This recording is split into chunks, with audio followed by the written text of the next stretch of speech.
Hi, this is Jason Nickleby, Coordinator of Officials with the Minnesota State High School League, and this is Football Officiating Training Tape number 7. This is our last tape of the season.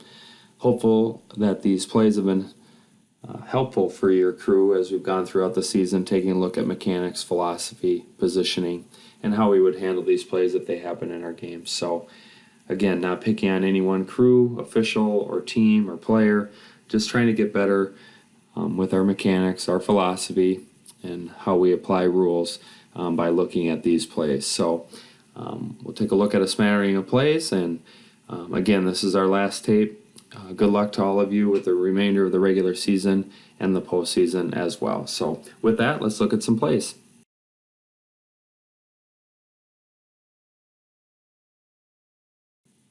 Okay, 4th and goal here. Let's talk about mechanics, philosophy, positioning, and then our adjustment in vision. So first of all, no line to gain involved here. So line of scrimmage officials, our initial movement should be to the goal line pylon. You'll notice here we're about a yard off the sideline. That's a little tight. Let's try to work back towards the goal line marker there. Work as deep as you can. That will really open up your vision. You can see blocks, forward progress, the ball, whatever you need to see, you can see when you're a lot deeper, and then you can work into the field of play and get forward progress if that's what you need to do, which is what happens in this particular play. Second thing, our vision, mechanics, what we're looking at, line of scrimmage official, back judge, potentially umpire. We should get out to blocks on this play. We don't need to stare at the ball carrier. They're not a threat to be fouled, so we should get to ball blocking. And you'll see that the block here by number 32 at the 9-yard line, this is a good no call for block in the back and a good no call for blindside block. So first of all, when we're looking at block in the back, we're really looking for a player that's in chase mode. So they're chasing the player that they're going to block. They're clearly behind them and chasing them. If that is the case, then any contact in the back is going to be enough for a foul for a block in the back. If they're not in chase mode, then we can have some contact in the back. As long as we have some contact on the shoulder or in the front, then we're good. You'll see here on the replay that the block comes from an even yard line, in which case not in chase mode. So any contact in the side or front is good for a legal block, and that is what happens here. And if we're talking about a blindside block, we're looking for a player that delivers a block with force out of the field of vision. This is out of the field of vision, however, not a block with force. It's open hands. This is a good no call for block in the back and for a blindside block as well. So first of all, mechanics, we're good. We get to the goal line initially. That's great. Let's work a little bit deeper, and then we want to get to blocks as quickly as we can. But again, a good no call for block in the back and blindside block as well.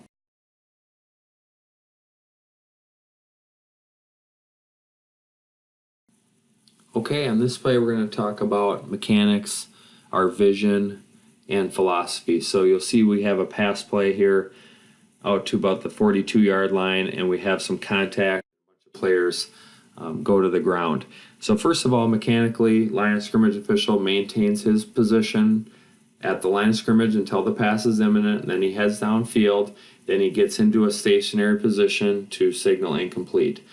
So this is well done mechanically by the line of scrimmage official, the line judge at the bottom of the screen, and then the back judge, you can see him in the back of the view here, is an excellent position to view this play as well. So mechanically, well done. Positioning, well done. We're in great position to view this play, start, develop, and finish. And that's the key in this play. If we don't see this whole play from beginning to end, if we turn and see it late, don't see it from a proper mechanical perspective, we're going to guess because it looks ugly. Ugly is not a foul. It could be a foul, but in this case, it's not a foul. What you see here is a defender and offensive player both turning to look for the ball, both trying to make a play on the ball. They have an equal opportunity to make a play on the football. And so let's not guess. Make sure we see the whole play. line of scrimmage official, back judge see this whole play from the start. They see it start, develop, and finish, so they can make a judgment that we have tangle feet here. It's okay to tangle feet if we're trying to make a play on the football and we're not playing the man, we're not making early contact. This is a good defensive play, good offensive play. They're just trying to make a play on the football. I like our mechanics here, and I like our philosophy that the offensive and defensive player have equal right to the football.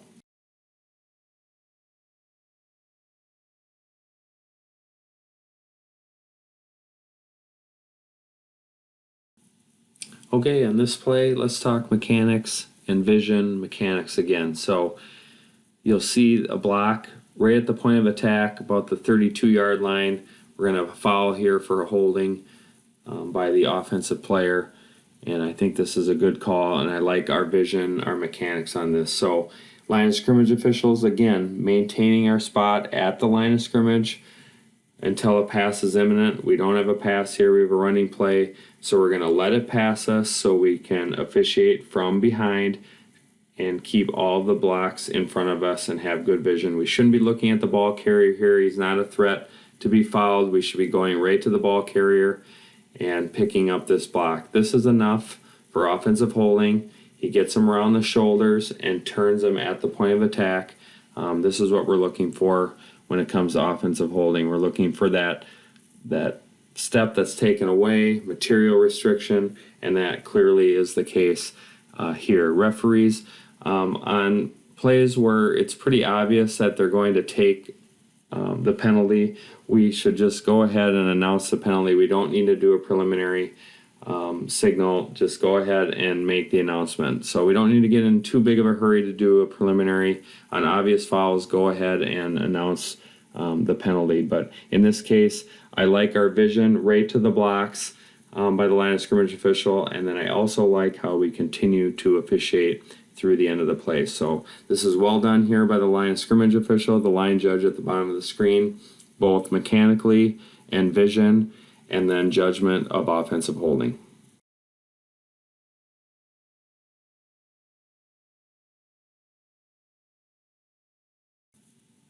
On this play, I want you to take a look at the action of the defender in the middle of the screen. You'll see it a little better from the end zone view. We're going to have a hands to the face foul called by the umpire, and this is excellent mechanics, vision. You see it pretty clearly on the replay here, and we're looking at the blockers not getting too caught up with the football, and we're able to pick this up. So this is really well done by the umpire. Excellent vision and mechanics, getting your eyes to where you need to see, continue to officiate through the end of the play, and then go and report to the referee.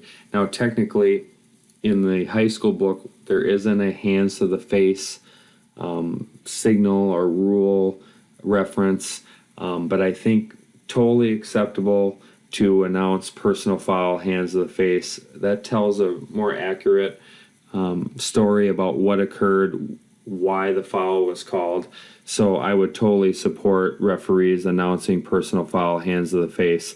It's an illegal personal contact foul, but I think that gives a better description of what happens. And as you can see in the replay, pretty clearly a foul on number 42 of the defense. So well done by the umpire in this play.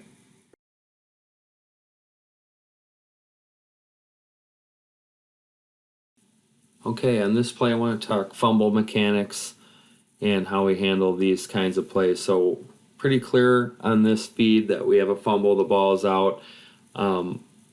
I would like a beanbag from line of scrimmage officials, preferably.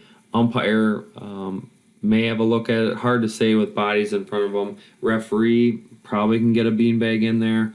And if we have a beanbag on this play and there's a big pile up, we should kill the game clock.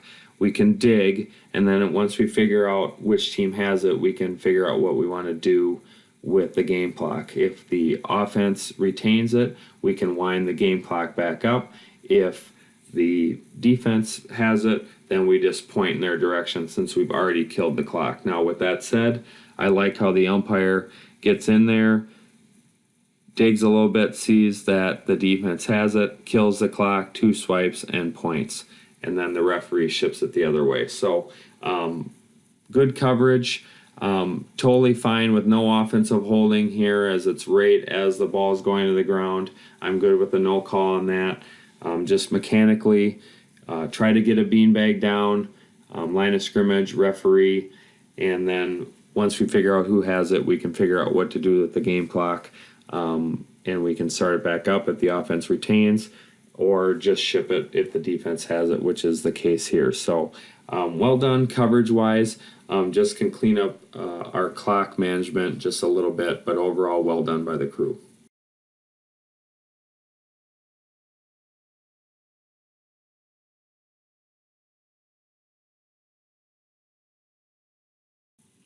I like this play because it's a good example of a nice solid hit, good defensive play by number 25 in this case, and it's entirely legal. I know that we struggle with hits on receivers in particular as it relates to excessive, unnecessary contact, and a lot of these kinds of plays can be fouls, but in this case, you'll see that number 25 is making a play on the ball, not playing the man. He plays the man near the end, but he's going for the football, and he makes a nice solid hit, not a shoulder or helmet driven into the back. It's not excessive. It's not unnecessary. It's a totally necessary play. The offensive player gets up from this contact. It's a good, nice, solid defensive play that's entirely legal. The only thing I would say, back judges try to get stationary maybe a little bit sooner so we have a real good look at this contact. But again, it's an excellent example of proper defensive technique and a good solid hit that's legal by the rules, not excessive, not unnecessary, and a good no call by the crew.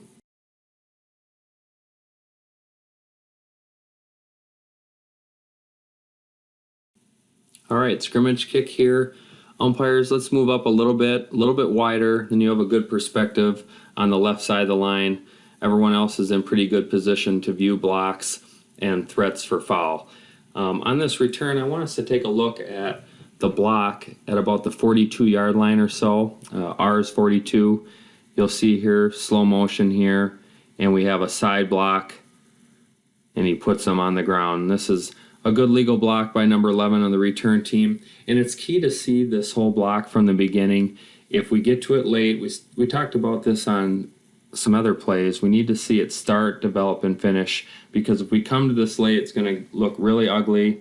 Block in the back potential, blindside block potential, and we don't want to guess. We want to make sure that we see these. So we really shouldn't be staring at the return man here. Not a threat to be fouled. There's not another player within 5, 6, 7 yards of him. So we want to make sure that we get to blocks out front.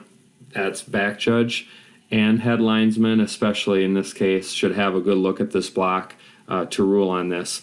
And when we're looking for blindside block, we're looking for a block delivered outside his field of vision with force. If it's initiated with open hands, we're in good shape, and I think that's what we have here. But we want to make sure that we see this play all the way from beginning to end. Well done by the crew.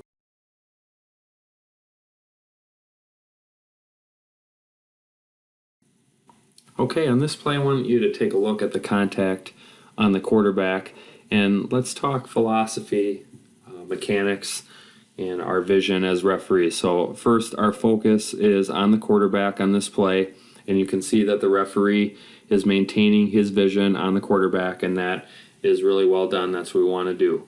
Now, mechanics, referees, when we have a defensive player in the open, a free defender, our vision needs to go to that player. So you see number 8, he breaks through. If we have a stunting defensive player or a blitzing linebacker or something similar, our vision needs to go to that player. They're the most likely threat for a foul. And with quarterbacks, our safety is number 1 priority.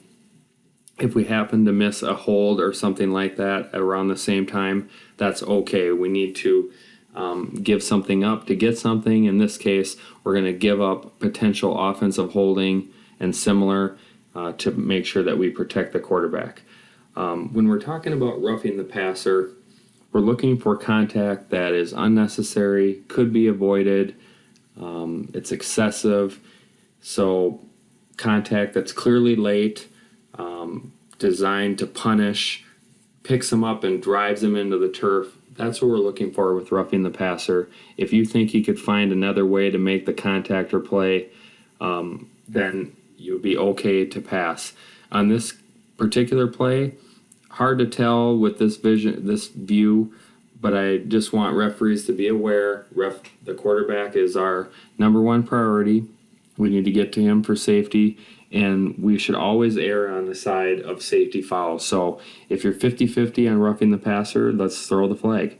If you're 50-50 on targeting, throw the flag. But if we're 50-50 on ejection, we're going to hold tight on that.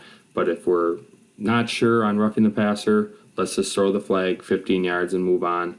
We can always defend safety fouls.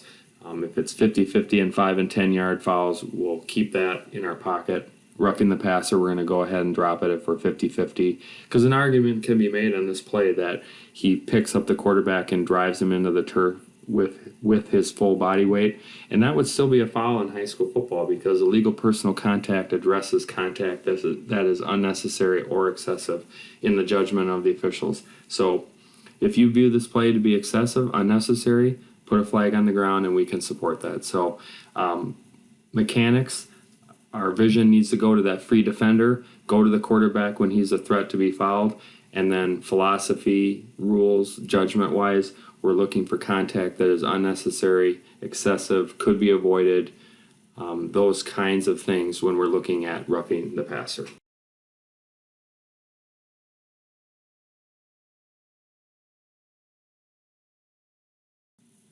I think this is a good one to finish our training tape series for the year on. It seems simple enough. Free kick out of bounds. We're at our good initial position at the goal line.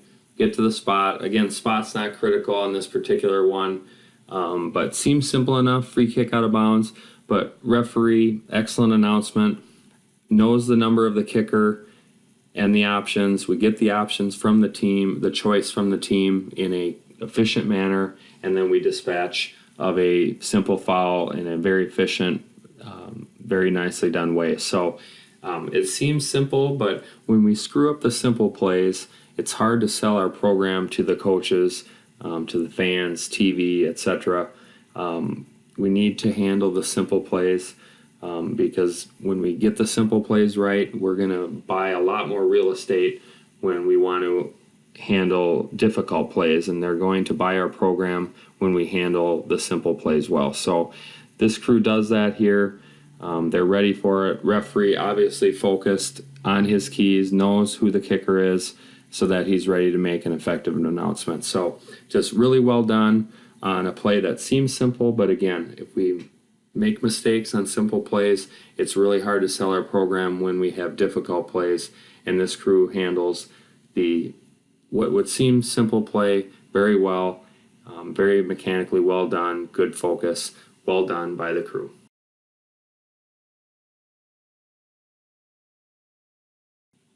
Okay, that will do it for the training tape series for the 2019 season. Again, I'm hopeful that these plays were helpful for you, crew, as we've gone throughout the year. We still have a few weeks to go, but keep talking about mechanics, philosophy, positioning, how you'll handle these with rules, and pull all those things together so you can have a successful Friday night. That's my hope for you as we've developed these tapes. And again, I'm really proud of the officials in Minnesota and across the country and the work that you put in to help young people. The game of high school football is really a great thing. I miss it a great deal, and hopeful, again, that all of you are enjoying yourselves each Friday night, giving back to the kids, and look forward to seeing you all out there in the field in the future. So with that, good luck with the rest of the 2019 season and the postseason as well.